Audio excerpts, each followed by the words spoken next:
Современная история Абхазии помнит множество подвигов героев, и самый бесценный – решение братьев Северного Кавказа встать на защиту Абхазии. Добровольческое движение было свежим глотком воздуха для тех, кто защищал свои земли. Для самих же добровольцев – делом мужским и очевидным, когда брат за брата, но каково было их матерям и семьям. Это интервью с Зельмой Науржановой было записано в 1994 году. Зельма – мать Ибрагима Науржанова, первого погибшего добровольца из Кабардино-Балкарии. Он погиб в окрестностях Гагры в бою за гору Мамзышха во время освободительной операции. И родственники, и все, которые приходили без косинки, без шапки, они приходили. И они меня почти 2-3 дня обрабатывали. Вот 2 дня буквально. Что он ранен не только, что он не умер. И я тоже верила, во всем верила, что с Ибрагимом не случится ничего. Но потом, когда уже куда денешься, да, сказали. Это такой боль, я никому не хочу желать, ни врагу я не хочу желать такое. Но я мог это выдержать, мне кажется, благодаря Ибрагиму.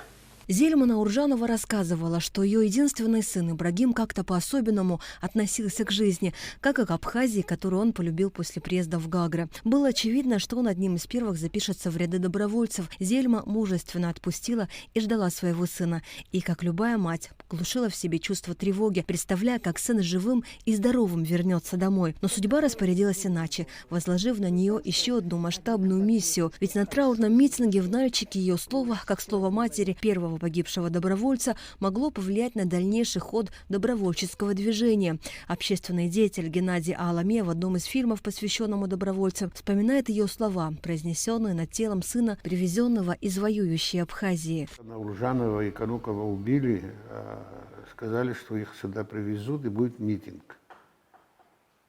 И митинг там уже подготовили мать Науржанова, что она выступит и скажет, зачем нам эта война, где Абхазия, где мы. Ну, в таком духе, руководство уже было против. Ну, все там, и ребята наши в ужасе стоят. Если она такое скажет, то все захлебнется. А те тоже там, представители за углом стояли, ждали, когда вот такое. Она встала над гробом и сказала, мой сын спал и видел во сне Абхазию, которую он наяву никогда не видел. У него была одна родина, он своей смертью обрел вторую родину.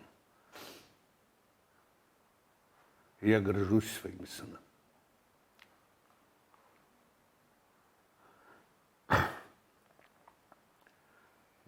Такой тишины, такого вообще, все оцепеневшие, все стоят. Зельму Науржанову вспоминают чуткой, мягкой, внимательной и сильной женщиной.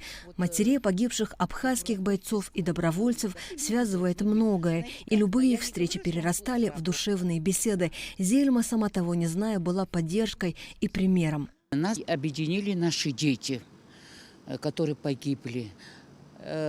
Мы первый раз поехали по поручению Владислава Григорьевича Арзенба, чтобы посетить матерей Северного Кавказа, начиная с Адыгеи, с Майкопа, там Адыгеи, в общем, полностью, потом Черкесск, потом Нальчик.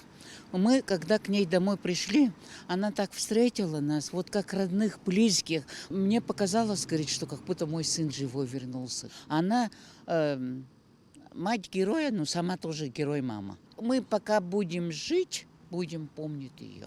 Никогда не забудем этих мам, героев и их сыновей. Зельма Науржанова ушла из жизни в возрасте 82 лет. По поручению президента Абхазии Аслана Бжания в Нальчик прибыла делегация с особым поручением.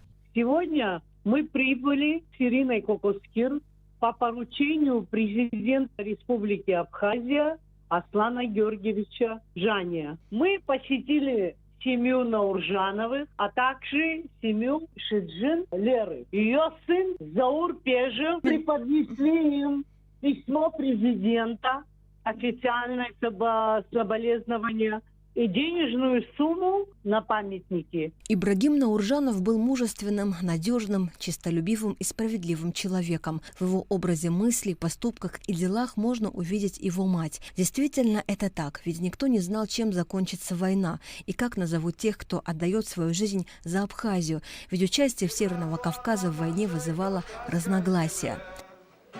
Каждый кабардинец должен был свою вот этот идеал и вот этот национальность, вот это все, каждой нации по-своему, чтобы было. Вот такое идея у него была. Не то, что одни кабардинцы, чтобы хорошо жили, чтобы у них все было. Нет, у него была такая идея, что... Интернациональный человек. Да, вот такой он был. Прошло 30 лет с тех пор, как она простилась с тем бесценным, что может даровать и отнять судьба. И теперь навечно попрощались с ней, с матерью добровольца Зельмой Науржановой, которая достойно несла имя героя. В одном из своих обращений она сказала такие слова: «Победа Абхазии – моя единственная радость. Если ее не будет, то второй раз погибнет мой сын». Асида Малия, Рамукамке, Абхазское телевидение.